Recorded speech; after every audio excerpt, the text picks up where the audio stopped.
it's all a lot of stuff related to the stealth mechanic, which I think wasn't really explored too well in the rest of the game. I mean, yeah, it's there, but you just don't really use it in the same way that you used it in the first section here. Okay, that makes sense. And this is a continuous conversation we're having from the last episode, so that makes even more sense. Even though this is not continuing, we did in fact break off the episode. I just had to remember what I said. This is just a bit. That happens a lot in video games, where a lot of like the first things that are created, it's like are more ambitious. Mm-hmm.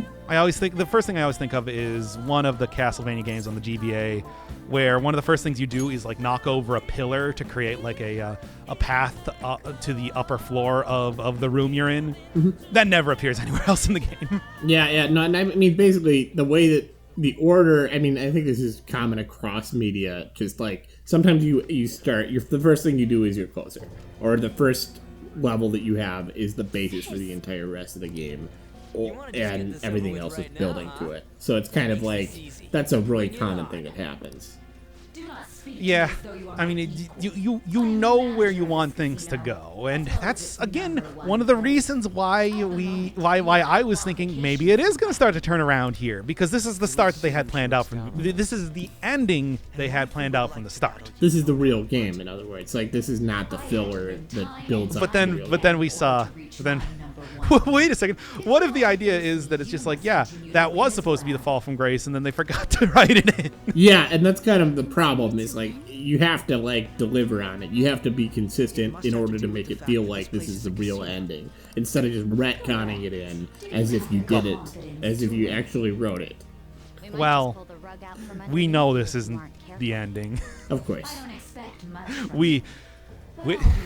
You were just talking me down before the start of the episode. It's just like, don't kill yourself doing this. There's still a lot of game left to go. Yeah. And I'm just like, but I want to get through it. But I also know. I know. Mm-hmm. We know non-diegetically, as in by talking to Luke, our friend. Yeah, but talking to somebody that's actually played the fucking game. This is not even close to the ending. You think because we're getting close to the intro to the game, it's like certainly things must be wrapping up. No. Mm-hmm. No.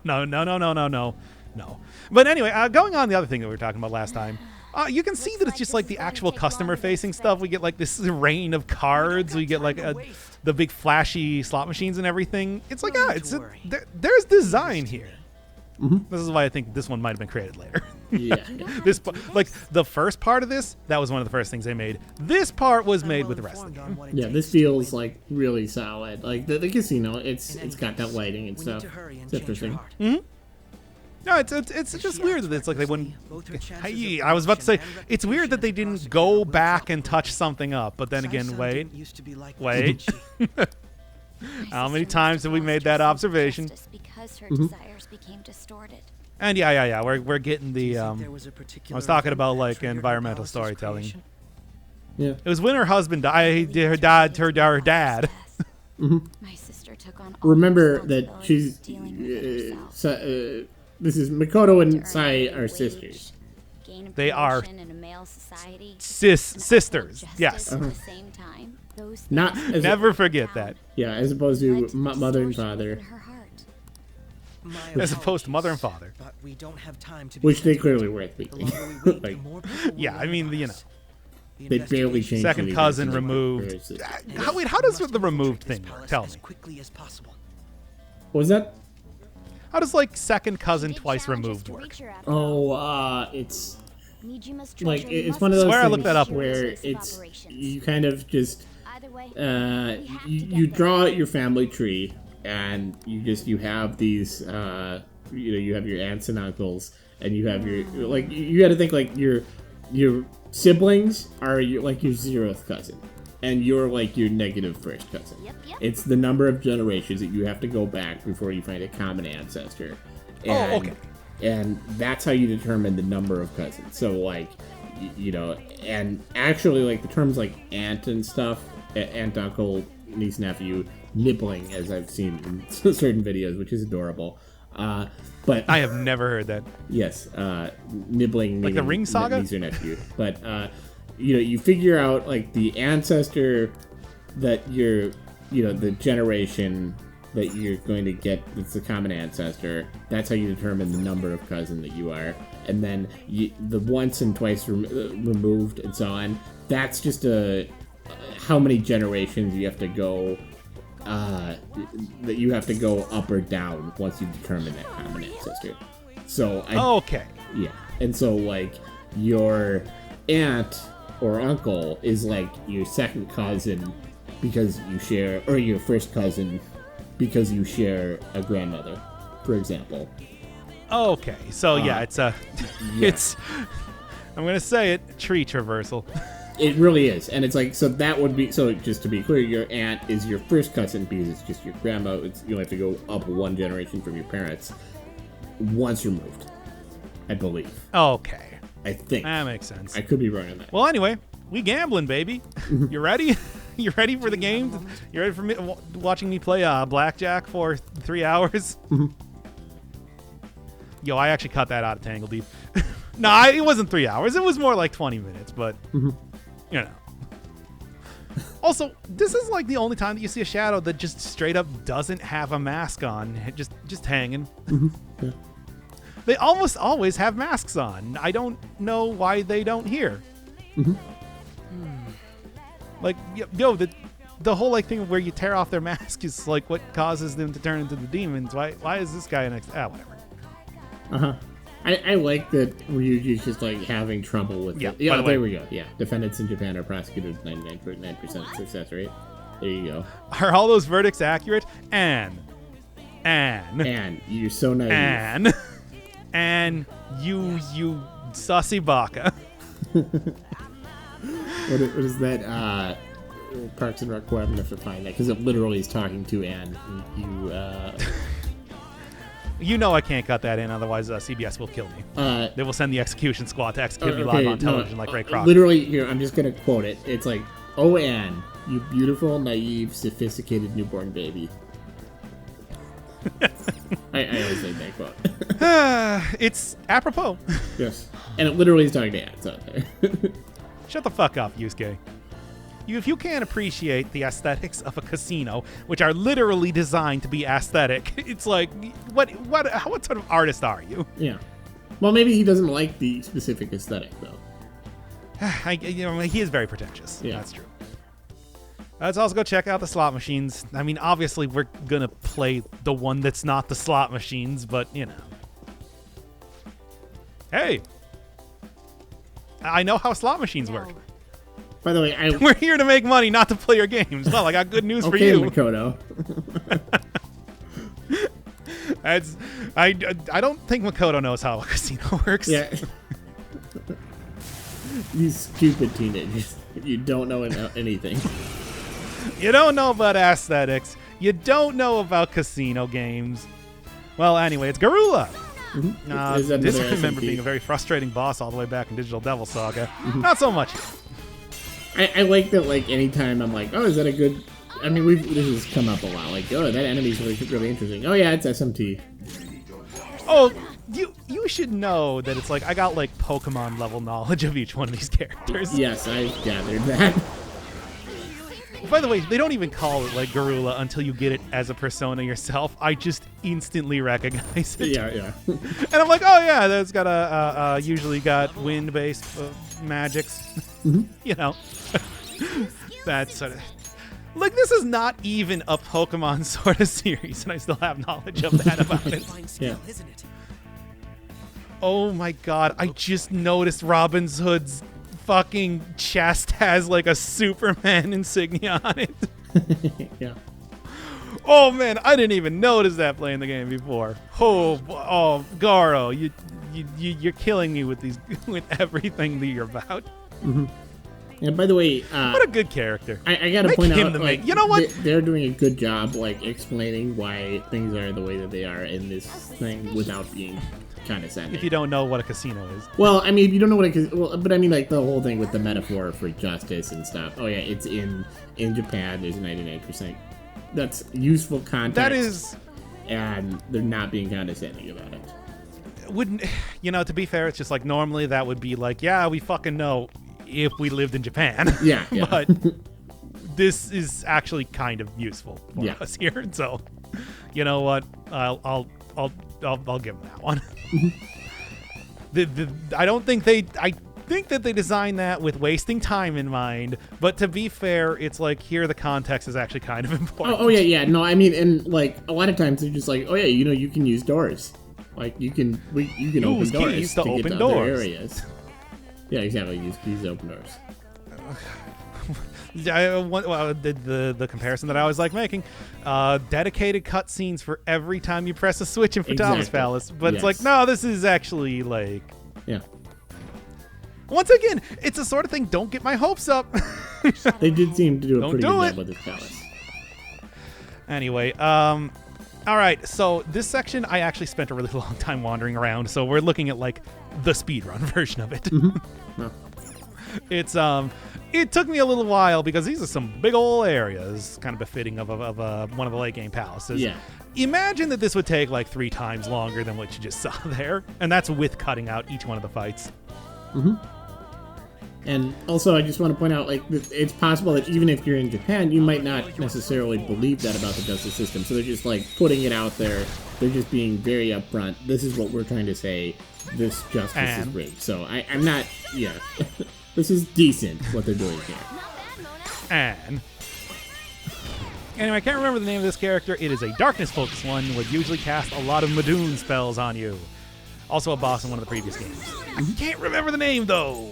It is I think like a Sumerian name, something like that. Which is why it's not quite as easy as something like Garula. Mm-hmm. By the way, as much as these are like SMT characters, they're still pretty cool. Like for somebody who's never played them, like I have to say they're really cool characters. Like the marionette thing. I mean, get used to them. They're going to be using them in every one of the future Mega 10 games that are coming out. Fair enough. Because, the thing is, Atlus is not a huge company, so there tends to be like a little bit of asset reusage around here. I remember that's just like when Persona 5 was first coming out, that people were going to be like, "Hey, these characters are looking pretty good," and that's good because they're going to be the models they're using for the next 10 years.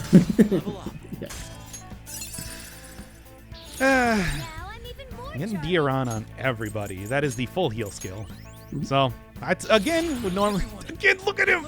It's RH! It's like... Oh, man. Again, it's like, I do like the Kaneko designs. They do knock it out of the park with some of the characters here. Goro is so fucking full of himself. I love it. What do you want to talk about?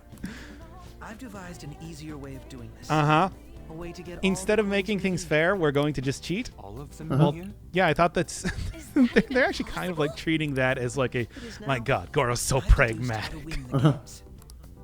Although, at one point in time earlier, Ryuji did say, it's like, I don't want to be in debt to a brain casino. Which, it's like, yeah.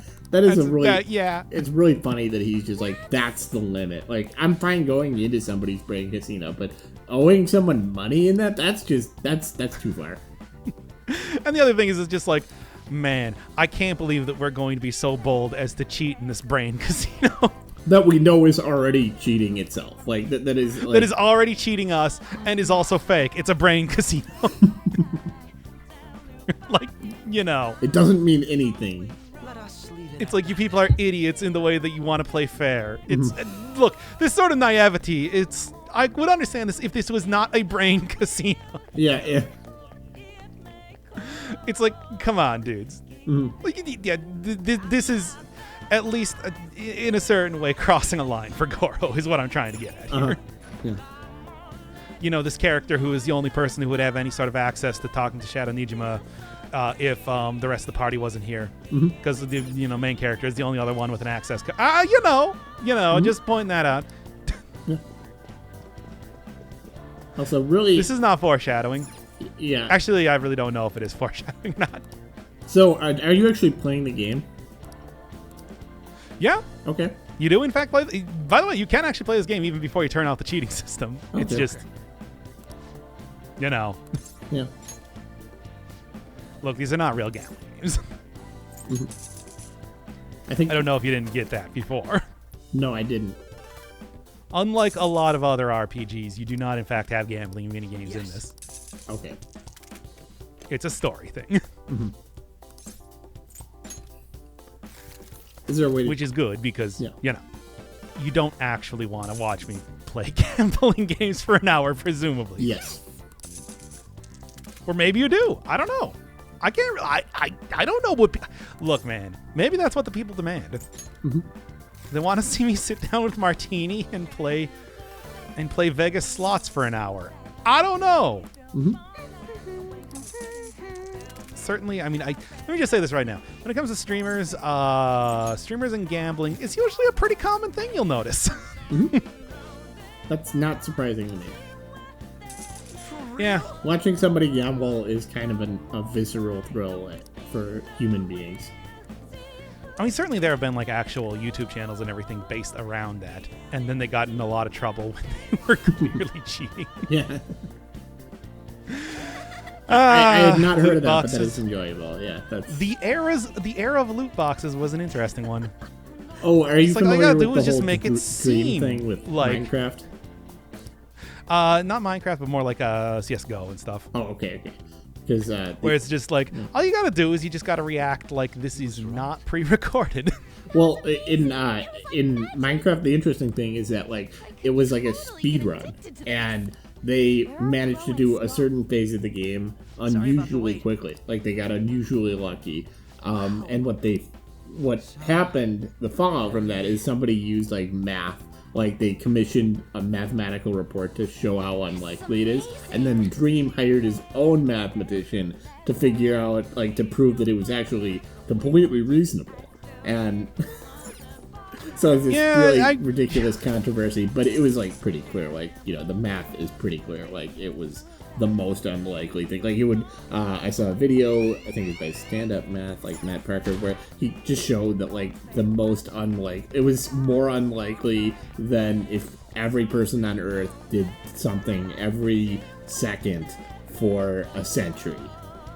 I've heard about that. I have no idea. All I know is that Dream is somebody that appears on Twitter all the time. Okay. I don't like. Should I watch that? No, I shouldn't because I wanna play Minecraft without knowing anything about it. But you know, kind of an interest for the 40k sub goal. But it's just like I always wonder with like some of the really big guys like that dude. It's like, should I actually be watching him? I have no idea, and I only know about the controversy because I'm a math nerd. Yeah, because it's a math thing. Yeah. It's like it is certainly an interesting. Speed running is so wacky just by itself. Oh yeah. It's like to see that it's like it's a lot of fun to look at like the sort of tech, the routes. We actually talked about this on the Persona series before. I believe so. It still remains true. That shit is bananas. There's a lot of stuff going on. That's also why I would never do speedrunning myself. Yeah. Limit myself to challenge runs and nothing else. That's our second will seed. This is going rather well. That path is... I would say this, just like, I don't really get angry at video games that get pissy, which is not as fun. Yeah. Nobody wants to hear me be a sarcastic asshole. Thanks for watching the entirety of the Persona series, Lonely Cracker. You nerd! You get prime pissiness, and that's what you apparently want. No, just out of curiosity, are you a perfectionist when it comes to games? Like, do you have to do things, like, if you find out, like, a game where you have to do something perfectly, like, is that appealing to you, or is that just, like, no, that's too much? Or is it just, like... I want to say that it's just, like, I talked about that, like, back in Enter the Gungeon, especially, where it's, like, you get pretty massive bonuses for perfecting bosses as opposed to just beating them. Mm-hmm. And it's like that was something that always really annoyed me. It did not stop me from playing the game at all, though. I see. Yeah, that makes sense. And that's also another thing where it's just like, especially for Crosscode most recently, I would do, I would record like boss fights usually so you wouldn't have to watch me do it a bunch of times. Mm-hmm. It's like, there are points where it's just like, well, yeah, I could win this fight, but I used a lot of healing items and stuff, so let's just redo it. Yeah, I definitely get that. Yeah, get a cleaner victory. You seem like you kind of like... I guess similar to Side of, but you want to do like something where you feel like you did it fairly, you did it reasonably, like you earned it, kind of thing. Yeah, and it's just like, I can use all of like the wacky stuff or like the really, especially like a most recently Binding of Isaac, where it's just like, due to just the sheer amount of mechanics that exist in that game, you can just, it'll take a while, but you can just do whatever. You can clear any goal, get any achievement, no problem at all, as long as you know like how to manipulate the system.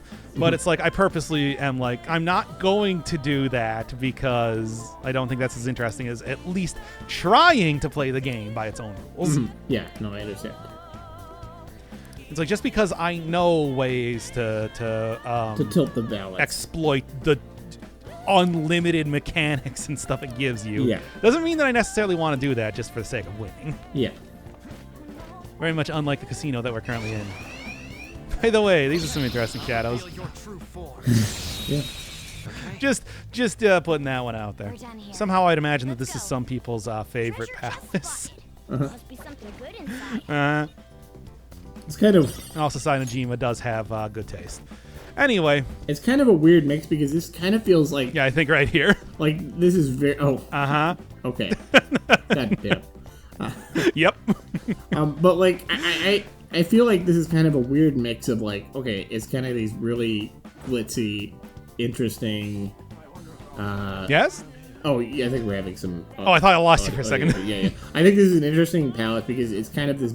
It really does feel exactly as scummy as a casino in a certain way. Like, it feels like, okay, it's got this glitzy area, but it's also, like, there's this dirty section. Then you go right back in here. Not just the employee area, but, like, the areas are various levels of sleazy. And it's, like, it's in... you kind of go in and out of them. And it's the sort of thing that... Because a casino itself is kind of this weird place. It's this liminal space. Like, you imagine an empty casino. Like, it's just kind of a weird place. And, like an empty stadium. Yeah, but it's like, you know how casinos work, is they're designed to make you forget about time. To just spend all your money. And just this kind of, I guess, nauseatingly present place. It's like serotonin pumped directly in your veins. Yeah. That's the entire, like, they give you free drinks. They got, like, all the glitzy glamour lights and, like, pretty stuff flashing all over the place. And, of course, the games themselves. Yes. And, like, this kind of... It's like...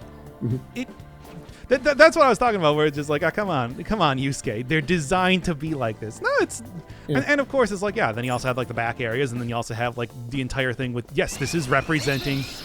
what a Sinojima thinks of justice. Yes, and I'm sure you've probably read something about this, but like modern casinos are the basis for like loot boxes and stuff. That sort of like they're of course. But I mean like gambling, of course. But I mean like the way that they do like slot machines, it's not like you got a. Your expected value is not only negative, of course the house always wins, but it's like it's very much like tied up with complexity and mechanics and stuff. So you actually are going to have a very low percentage with most modern slot machines, but it gives you all these like weird achievement like things where it makes you feel like even when you lost you still have this pattern matching that fires off some dopamine in your brain. So even though you're losing a lot, you're not just losing a couple of cents per dollar that you put in it. You're feeling like you're getting that kick. Yeah, I mean, the thing is, this is a game that is based on Jungian psychology. To have a casino in here makes only too much sense, and I think they did a great job with it. Hey! Oh man, Doc Firebird likes the gameplay portions of the game. Tell me more. Yeah, and I think that they did a good job like establishing what they wanted to say with writing, and that's not something you could say for all these palaces. For the rest of the game, yeah. Yeah. There's a quality uptick. Yeah. Oh, come on, we cheated. Oh, I know, it's like we didn't really cheat or whatever, but still. And I guess that's supposed to prevent you from just playing it again. Yeah. Because that's a little bit too conspicuous. Okay, this is actually pretty funny because we saw that scene earlier about Ryuji like wheeling out an entire sack full of those. Goro, you're such an asshole. But anyway. All right. That is basically at least this done. And there's actually more than just a card to get. I was sort of surprised to see that. Mm-hmm. Yeah, that's like literally extremely valuable. Yeah. That's a mega elixir, baby. Just kind of basically give it to you for free, considering we're cheating. Mm-hmm. You know. Yes, I know we got the card. I just bought the card. I'm aware of that I just bought the card. Anyway. But yeah, it's kind of a nice like way to give you a like the standard stuff before you fight the boss or that kind of thing. You fight like a more difficult area. It's a way of giving you a save point, like giving you those items while still making you feel like it's part of the gameplay. I think that's clever. Just like a nice little touch. I mean, the idea that it's just like, you get more than just the critical path item. Mm-hmm. Of course, you are explicitly cheating. It appears and it's like, yeah. of the real world and that of this world are Yeah, no shit. Have you seen what's going on with her? Oh no, not a single shadow. What are we gonna do about this one? Things would have been so much simpler if we could have done this kind of thing. I like when they say that kind of thing, because it's like, oh, we could have just skipped that last hour of gameplay. I guess that was kind of dumb and useless. Due to the whole like magic aspect of it, I'll give them this one. Yeah. This is the Nirn. It is the Norse God, what are they called? Fates? I don't know enough about that. This one has electric power. Again, a classic design. Mm-hmm. Usually, again, one of the more late game enemies that you're going to be fighting, and finally getting them to appear. Unfortunately, at this point in the game, things no longer have like just clear weaknesses around here, which is making it a lot rougher to actually do fights. Mm-hmm. Mostly trying to go for like technicals or things like the Miracle Punch, which just has a high critical rate. What is it technical, I always by the way? try and go for that. What is it? What is it technical, yes. Technical is when they have a status effect. You can hit them with a magic or physical skill to do basically critical damage. Okay. Knocks them down, does the all-out attack. It's one of the things added in this game that I really like. Okay, nice. Because it makes it so that it's just like, even if an enemy doesn't have a weakness, you can still manage to pull off a weakness without it being like a critical. Totally random, Mm-hmm. Yeah. So is this this clock enemy this is an SMT enemy as well? Yep. Very cool. Combination of several enemies. Yes. Like not a very hard enemy, but pretty cool. Well, it becomes a regular enemy past this point, okay. So kind of. These are also just the mini bosses that are throwing at you right now. Yeah. Not really the most important yet. Having actually gone up against the boss of this palace, though, oh boy, it's gonna be a fun one. Uh-huh. And I do like this, like just laying it out there. You have like it really is about false charges and stuff. It's about finding losing is unacceptable. Yeah, the sort of thing that is just like, Makoto, you knew about this earlier, and I know you didn't really want to attack your sister, but like, come the fuck on, dude. It's like, no, this was not a selfish ally. Uh-huh. Yes, okay. We got it from the environmental storytelling. Of overdoing it, you guys. Like it was pretty cool the first few times. Yeah, we get it. We need to change your heart. Persona 5. I think we need to change your heart, y'all. I think we need to change our minds about how much we're liking this palace. Yeah. No, it's still good. The less they talk, the better. Yeah, it's a real Tame Impala sort of situation. We'll change Nijima-san's heart for sure. So now let's try our luck with Heather and go up to the next floor. Mm-hmm. Which we'll do right now. Right, I didn't end the episode here. No. Anyway. Well, how much time do we have? Okay. 2.5 minutes. Okay, well, that was...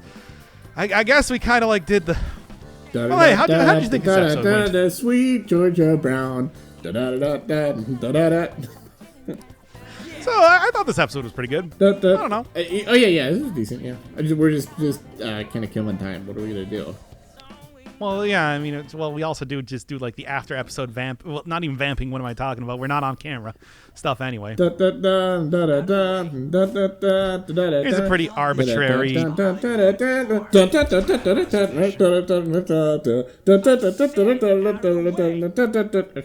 Okay. Anyway, here's a pretty arbitrary roadblock for no reason. It seems there is some kind of requirement and we must meet before we can it's that whole like, oh, we got to change your cognition in the real world, except this one does like it's pretty simple, all things considered. But hey, at least it creates like a good break for the episode, if nothing else. Yeah, and I don't like how they have to explain everything in terms of the cognition over and over every single individual level. You know what I mean? Like they could have just done. They did it. I mean, they did it at the start of this, and now they're doing it again. Yes. So that floor must again, even though this only comes up like what? Once. Like establish it and then continue it. Don't like reiterate the entire thing. Like, yeah, you really are an ace detective for reiterating what we had already found out before. Well, he figured it out independently. Well, he didn't figure it out so quickly. He's been doing this for months. Well, I was just like that too, right? Ryuji, don't. No. No. No. No. Sorry, I'm sorry, Ryuji. but no. Ryuji, no. No. How did, by the way, man, Ryuji, how did you do in your exams? How did you do in the game? Well, anyway. That is enjoyable. Just that aside. Anytime you can just like call Ryuji dumb is pretty enjoyable. He is very dumb, though. Yeah, we love you, Ryuji. Look, we love him, but he is, as Smash Mouth would say, not the sharpest tool in the shed. Yeah, it takes you a while, and that's all right, Ryuji. Takes all kinds. It's all right, except for the fact that, God, that made the first dungeon insufferable. Yeah. We can't all be Goro. See you all at the courtroom. We can't all be Goro, that's true. Mm-hmm. No, wait, that's not actually needed at the end of the episode. Jesus Christ. Look, we're almost there. Okay? Okay, we're done all right now.